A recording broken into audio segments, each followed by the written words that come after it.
नमस्कार, मैं doctor Anita Mathur, BA honours part 2 geography के स्टूडेंट्स के लिए हम कल अपनी कक्षा में बात कर रहे थे कि किस प्रकार से जो जीव हैं उनकी संख्या और उनके विस्तार क्षेत्र पर भौतिक और जैविक कारक प्रभावित उनको करते हैं। किस प्रकार से उनकी संख्या जो है वो कंट्रोल होती है, कौन से फैक्टर्स होते हैं जो उस पर असर डालते हैं।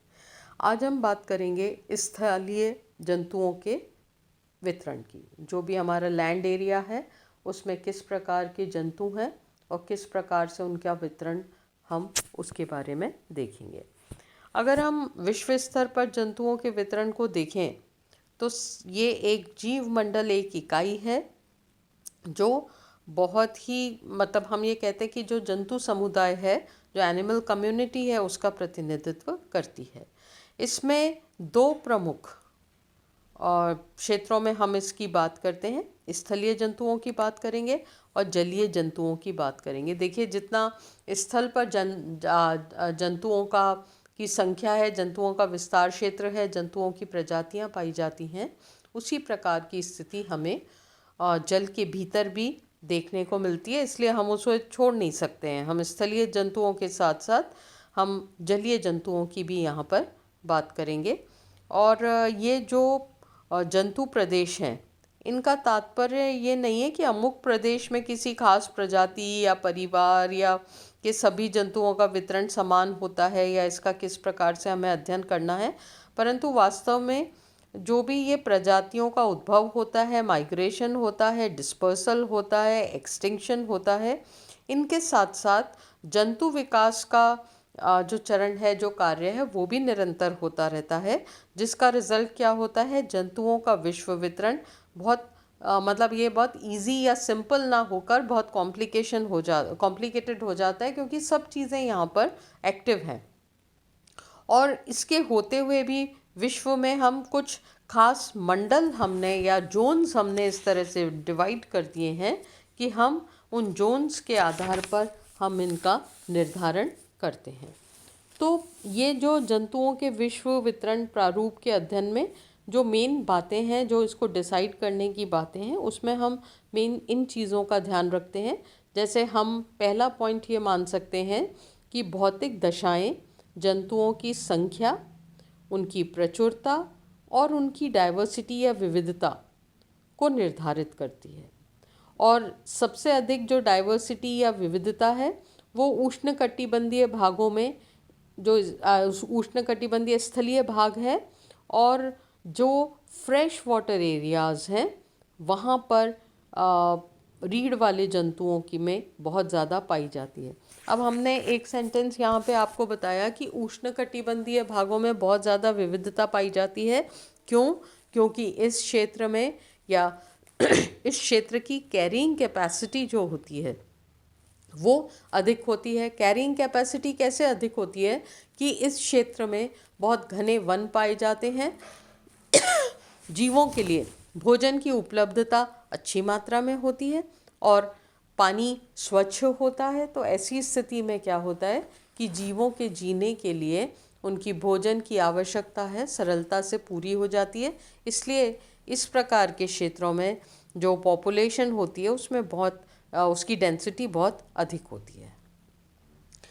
फिर हम देखते हैं कि जंतुओं के वितरण में जो कटिबंधीय प्रारूप पाया जाता है, जो जोनल पैटर्न पाया जाता है, ये कटिबंधीय प्रारूप क्षैतिज या हॉरिजॉन्टल और लंबवत दोनों रूपों में होता है। क्षैतिज मंडलीय प्रतिरूप में अक्षांशों का जो नियंत्रण होता है, जो कंट्रोल होता है, वो सर्वाधिक होता है।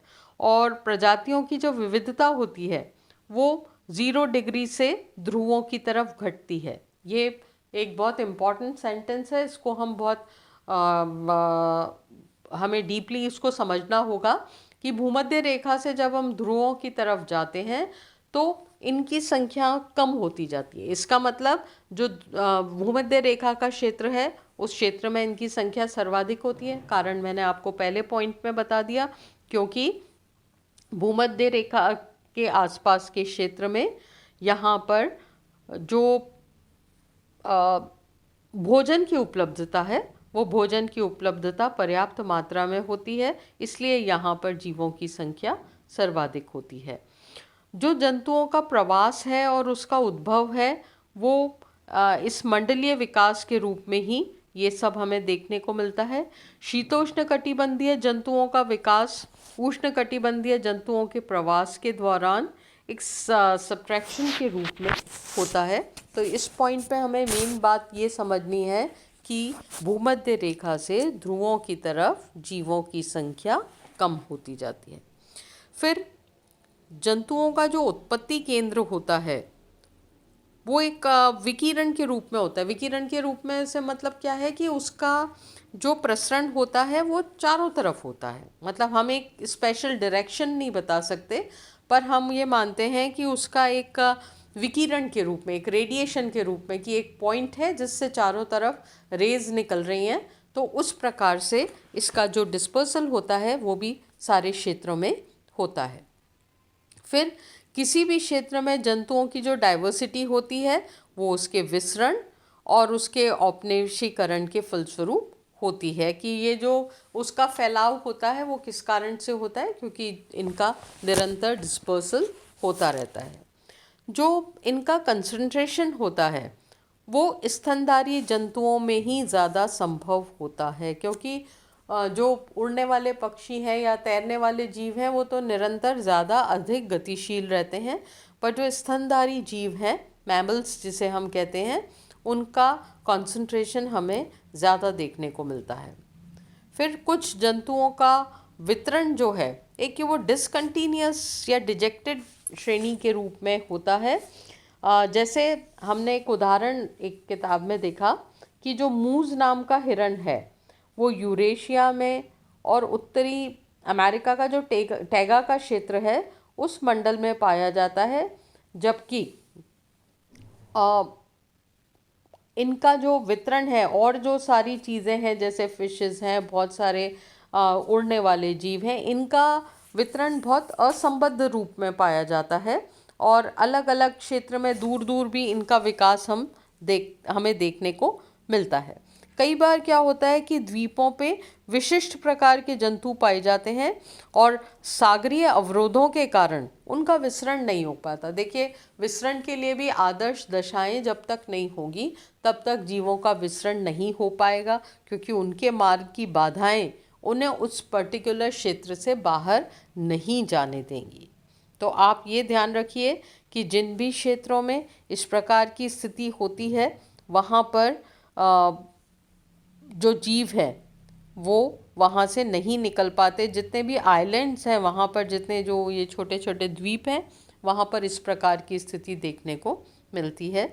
परंतु जो जल विचरण करने वाले जीव हैं वो बहुत दूर दूर तक अपने स्थान से चले जाते हैं। तो ये मेन स्थितियाँ हमें जू जोग्राफिकल रीजन्स में देखने को मिलती हैं। अब हम बात करेंगे भौगोलिक जंतु प्रदेशों के बारे में। ये जो विश्व के जंतु प्रदेश हैं इनका डिमार्केशन करने की सबसे पहले प्रयास किया था 1876 में A.R. वेलास ने। उसके बाद 1957 में डार्लिंगटन ने और 1961 में कैंडलेहर ने और 1962 में W. जॉर्ज ने, 1967 में D. लैटन ने और 1969 में नेल एंड उदावर्दी ने और 1974 में J. इलीस ने इसका वितरण करने का काम किया गया।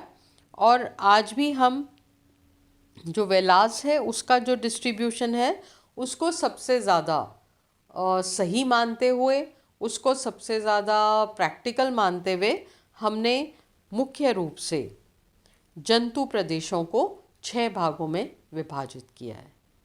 पूरा आर्कटिक जंतु क्षेत्र, नूटन आर्कटिक जंतु क्षेत्र, प्राच्य जंतु प्रदेश, इथियोपियन जंतु प्रदेश, ऑस्ट्रेलियन जंतु प्रदेश और नवायवर्ती जंतु प्रदेश।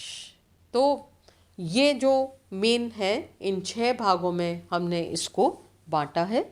तो आज सबसे पहले हम बात करेंगे पहले आर्कटिक रीजन की, जिसे हम कहते हैं पूरा आर्कटिक प्रदेश।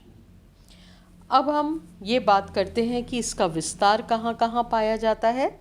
तो ये यूरोप, मध्य और उत्तरी एशिया, उस क्षेत्र में इसका विस्तार पाया जाता है। आप अपने सामने मैप खोल के बैठिए तो आपको ये समझ में आता जाएगा। मैं आपको इसका फ़ोटो भी आपको इसका मैं भेज दूँगी, शेयर कर दूँगी मैप का। तो आप उसमें देखना कि ये रीजन जो है ये कहाँ पाया जाता है। और ये ऐसा माना जाता है कि इस क्षेत्र में 28 रीढ़ वाले जंतु पाए जाते हैं। और इस प्रदेश में जो प्रमुख जंतुओं में इसमें रूसी जो कस्तूरी बिज्जू, यूरेशिया का डार्मिस, रूम सागरीय क्षेत्र का मोलरेट, सैगा, चीरू, एंटीलोप, एसेंचर, घड़ियाल, लिजर्ड आदि प्रमुख हैं। इस प्रदेश में जो रेप्टाइल्स हैं, रेंगने वाले जीव हैं, उनकी संख्या कम पाई जाती है। और वनस्पति की उपलब्धता के आधार पर हम इन्हें 5 सब डिविजन्स में डिवाइड कर देते हैं। तो हम सबसे पहले बात करेंगे टुंड्रा प्रदेश की। और टुंड्रा प्रदेश में कैरिबू, लेमिंग्स, मस्क और आर्कटिक खरगोश, भेड़िया, आर्कटिक लोमड़ी, भालू, ये जीव पाए जाते हैं। कोणधारी वन क्षेत्र में मूस, म्यूल, हिरन, लिंक्स ये मूल रूप से पाए जाते हैं। शीतोष्ण कटिबंधीय जो घास के क्षेत्र हैं वहाँ सैगा, जंगली गधा, घोड़ा, ऊंट, जैरबोआ, हैमस्टर, जैकल ये मूल रूप से पाए जाते हैं। पतझड़ी क्षेत्रों में रैकून, ओपोसम, लाल रोमर, काला हिरन प्रमुख रूप से पाए जाते हैं। और जो इस क्षेत्र का जो मरु प्रदेश है उसमें लिजर्ड या विभिन्न प्रकार की छिपकलियाँ, सांप, जेब्रा, हैमस्टर, हेजहॉग, चूहा और कॉटन टेल इस प्रकार के जंतु इस क्षेत्र में पाए जाते हैं। ये जो पूरा आर्कटिक प्रदेश है इसमें लगभग 136 जो परिवार जो हैं स्तनधारी हैं उनकी लगभग 100 वंश, और जितने भी पक्षी हैं उनके लगभग 174 वंश पाए जाते हैं। इसके अलावा जो रीढ़ वाले और स्तनधारी जो पक्षी हैं, जंतु हैं तथा पक्षी हैं, उनमें हम ये मानते हैं कि 3 विचित्र परिवार, 35 विचित्र वंश और 57 विचित्र वंश पाए जाते हैं। तो इस प्रकार से कई प्रकार की इन जीवों की भी कई प्रकार की प्रजातियां इस क्षेत्र में पाई जाती है। और अच्छा विस्तृत क्षेत्र है, इसलिए इसमें सभी प्रकार की अवस्थाएं हमें देखने को मिलती हैं। फिर हम बात करते हैं नूतन आर्कटिक प्रदेश की। ये प्रदेश जो है ये उत्तरी अमेरिका, ग्रीनलैंड में फैला हुआ है। और ये जो पूरा आर्कटिक और नूतन आर्कटिक प्रदेशों में कई समानताएं भी पाई जाती है। और टर्शरी और प्लेस्टोसन और ये जो काल था इसमें क्या है कि ये दोनों उस समय बेरिंग जल डमरू के स्थल सेतु से संबंधित थे, जुड़े हुए थे। ये एक लैंड ब्रिज था जिस कारण यहाँ पर दोनों क्षेत्रों में जंतुओं का विचरण संभव हुआ। उसका क्या रिजल्ट रहा कि इनमें प्रजातियों का मिश्रण हुआ, या आपस में मिली, इनमें आपस में मिश्रण हुआ। और अमेरिकी और यूरोपीय भैंसा आपस में इनका लैंगिक संपर्क हुआ और ये यहाँ पर प्रजनन करते हैं। दोनों प्रदेशों में सैल्मन और ट्राउस फिश पाई जाती है। और कुछ लोग दोनों प्रदेशों को उत्तरी ध्रुवीय प्रदेश के नाम से भी एक ही प्रदेश भी मानते हैं, क्योंकि इनमें सेम क्वालिटीज़ पाई जाती हैं। प्रारंभ में जो नियो आर्कटिक प्रदेश में घोड़ा, सुअर, बकरी, भेड़ें नहीं थी, और इनका उत्तरी पूर्वी एशिया में बेरिंग जल डमरू से होकर इस प्रदेश में आगमन हुआ। उनको जो रास्ता मिला ये बेरिंग जल डमरू के माध्यम से मिला। और इस प्रदेश में कुछ विशिष्ट प्रकार के जंतु भी पाए जाते हैं, जिसमें हम पॉकेट गोफर, पॉकेट माइस, प्रॉगहॉर्न, वाइल्ड टर्की और रेप्टाइल्स भी यहाँ पर बड़ी मात्रा में पाई जाते हैं। रीढ़ वाले जंतुओं के करीब 122 परिवार पाए जाते हैं और जिसमें 12 प्रजातियाँ जो हैं वो अति यूनिक हम उसको मानते हैं, अद्वितीय है। और स्तनधारी प्राणियों के 74 यहाँ पर पाए जाते हैं। पक्षियों की 169 प्रजातियाँ यहाँ पे पाई जाती हैं। यहाँ टुंड्रा प्रदेश में कैरिबू, मस्क ऑक्स जिसे हम कहते हैं कस्तूरी मृग, और आर्कटिक खरगोश, भेड़िया, आर्कटिक लोमड़ी, ध्रुवीय भालू आदि पाए जाते हैं। शीतोष्ण कटिबंधीय क्षेत्रों में या जो भी कोणधारी प्रदेश है उसमें मूस, खच्चर, हिरन, उल्बारन, लिंक्स ये पाए जाते हैं। शीतोष्ण कटिबंधीय क्षेत्र में भैंसा और pronghorn, jack, rabbit, prairie dog, gopher, लोमड़ी, क्वारोट ये पाए जाते हैं। पतझड़ी क्षेत्र में रैकून, ओपोसम, लाल लोमर, काला हिरन ये पाए जाते हैं। और इसके अतिरिक्त जो इस क्षेत्र का मरुस्थल वाला क्षेत्र है उसमें वही छिपकलियाँ अलग अलग प्रकार की जो ज़मीन के अंदर रहती हैं, सांप, कंगारू, ज़ेब्रा, हैमस्टर, हेजफॉल, चूहा, कॉटनटेल ये प्रमुख रूप से ये जंतु पाए जाते हैं। तो इस प्रकार से ये दूसरा क्षेत्र हमारा जू जोग्राफिकल रीजन का है। कल के लेक्चर में हम आगे का रीजन देखेंगे।